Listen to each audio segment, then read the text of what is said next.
False or misleading news is not a modern-day phenomena, but with the proliferation of internet and social media into our daily lives, its impact has far-reaching consequences. For the common man unable to discern the truth from falsehood, it can have far-reaching deadly implications, as was recently lived out in Manipur, a northeastern state in India. As reported in this clip by a Times of India journalist a few days back, fake news ignited statewide violence in Manipur, incited a mob to loot and arson and the rape of 2 tribal women.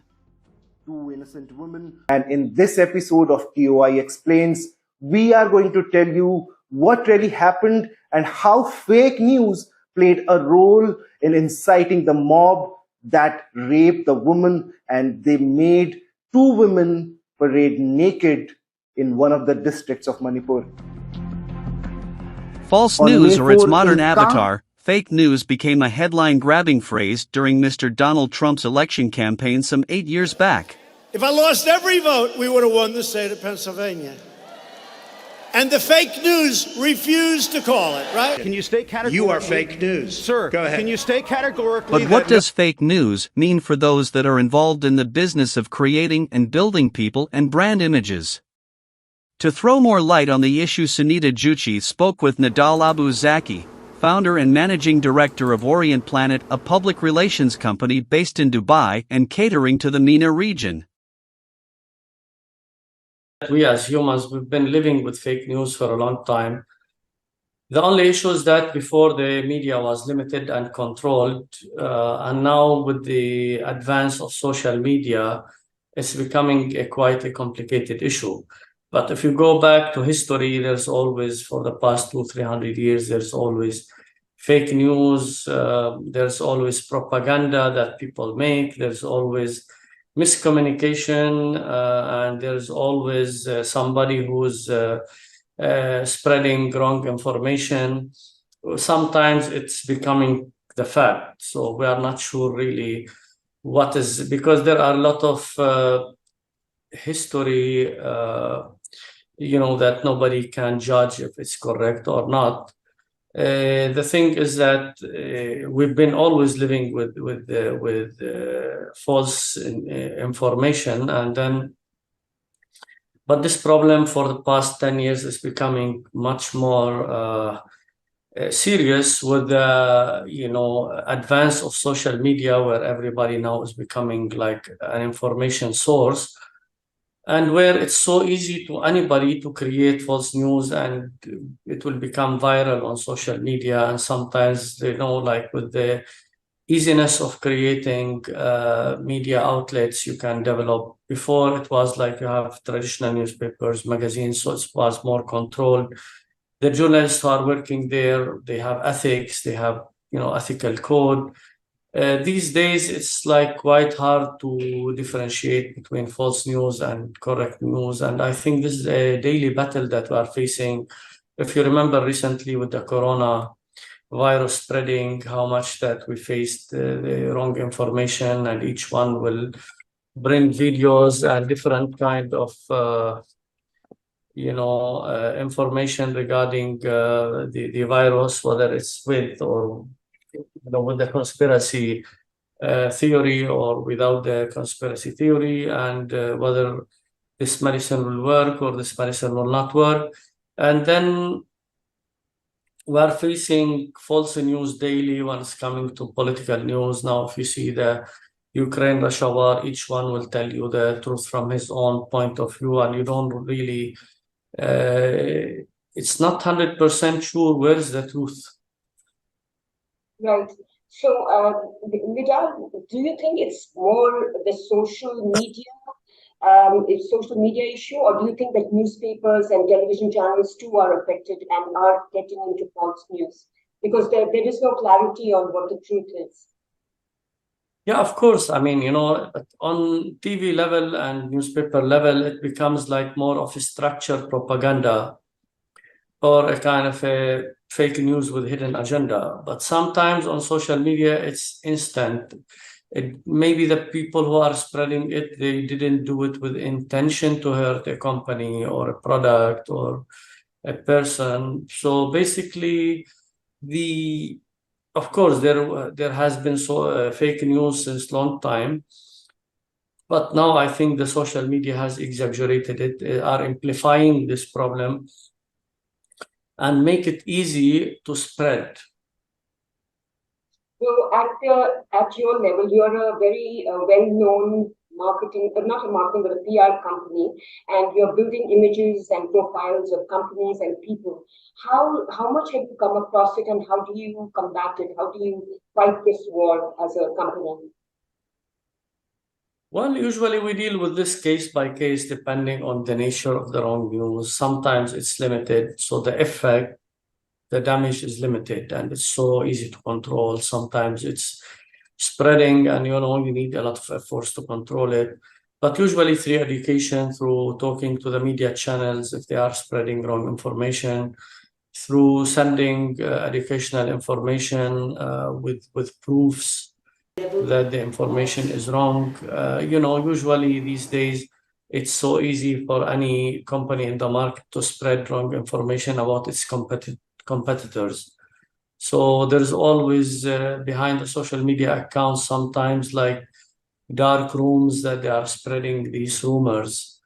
And some of them are intentional and some of the issues are not intentional. So recently, for example, there was a noodle manufacturer in the Middle East who was facing a sudden crisis because a few people on social media in Egypt and in different parts of the Gulf, they are spreading wrong rumors that eating the noodles can kill you. And then this is wrong, of course, because like this product has been in the market for ages. So it didn't kill people, but people believed it so quickly and it became so viral. So, these kind of incidents that can damage a product or even damage a person. So people have to be quite careful on from where they get information. Unfortunately, we are at an age that we used to the newspapers and magazines, and we are at a maturity level. But the new generation, I think, when they're getting all their information from the social media tools, are the people who are really going to face a big problem because for them, they are getting their information from social media channels and nobody is endorsing this information. So, Nidal, as I see it from here, it's a battle which can be won only with a lot of money, a lot of persistence, and there may be many organizations and people whose lives or whose companies may have been destroyed because of this. How much does it affect you in terms of building an image? I mean, your client would have to be very powerful in terms of money and in terms of truth and facts.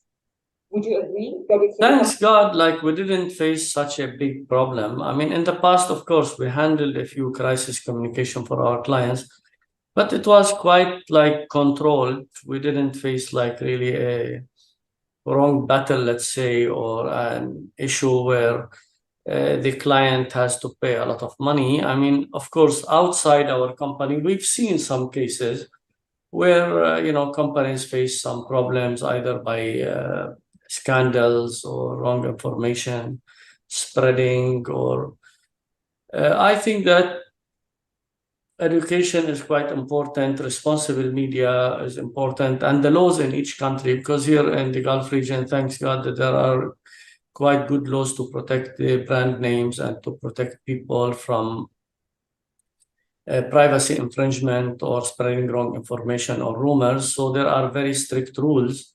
And here people are, have self-discipline.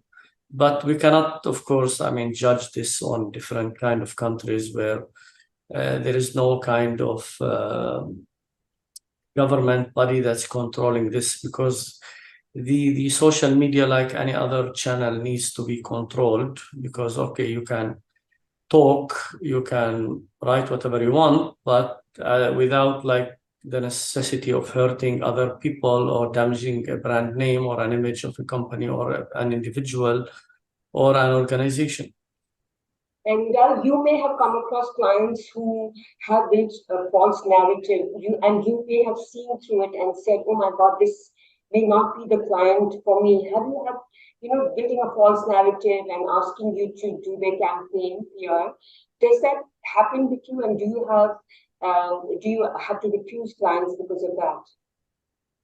Actually, we've handled clients who have crisis communication where somebody is spreading wrong news, but we didn't have and we refuse to take any client that doesn't have the code of ethics to spread news with facts about their products or companies. And we never involved ourselves with any kind of propaganda against any company or any service or any product, because at the end of the day, there is commercial wars in this world between different kind of companies. If you go to pharmaceutical or food products or any kind of product, there's always somebody who's trying to damage the image of his competitor.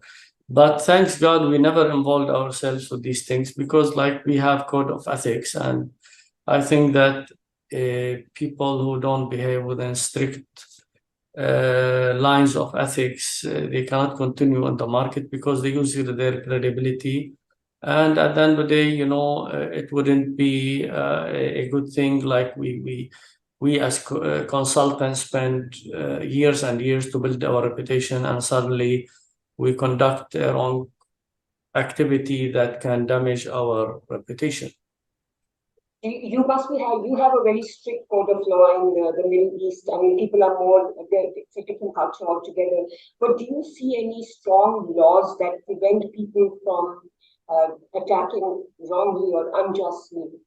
Do you have any laws in the MENA region that prevent people? Yes, of course. I mean, especially in the GCC and other parts of the Middle East, yes, we have very strict rules.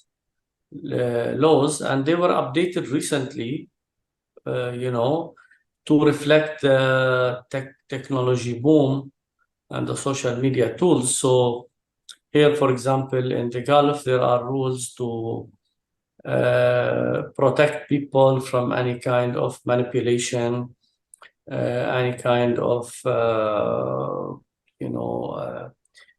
sending misinformation about people or bullying. So definitely we have strong rules, and this was really used effectively during Corona because here in the UAE they were quite a very advanced campaign to counter all the wrong information about Corona or the vaccine and so on. So they even the authorities here were asking people to be responsible in what they send and to provide evidences and proofs.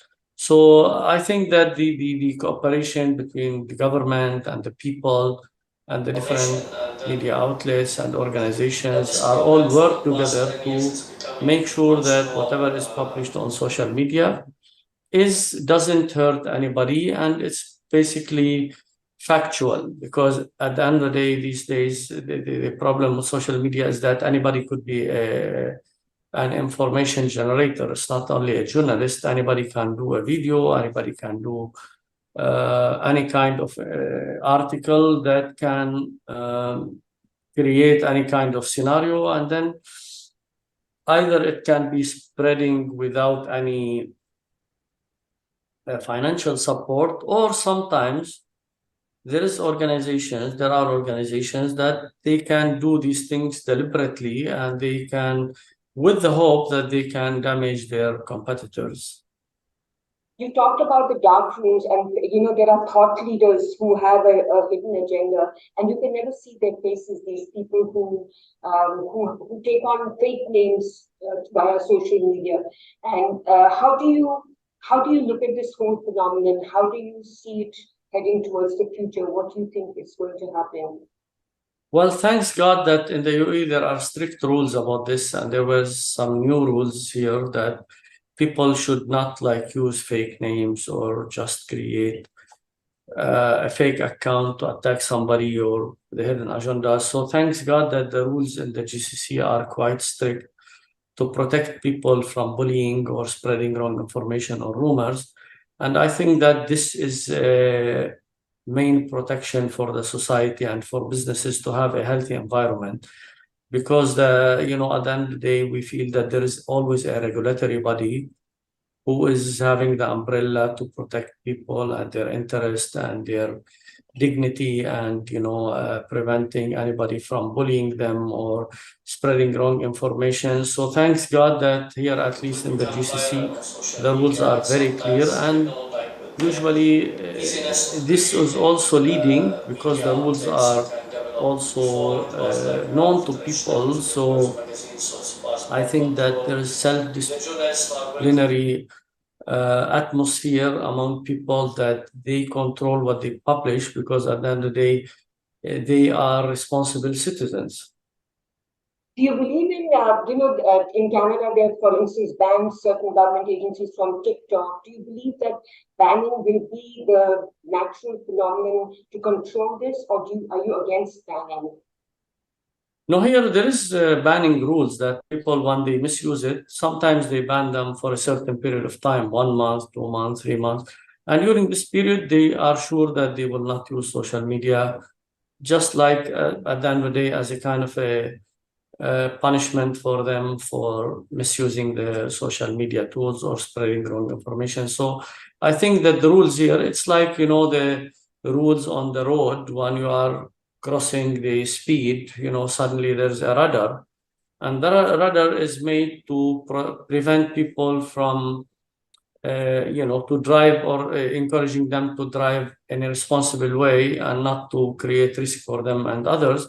And the same thing, that there are strict rules to protect the society from any kind of law infringement or any kind of misuse of social media tools. So at least we feel that we are benefiting from the advantages of social media and the other media channels, and the government and its rules are protecting us from the misuse.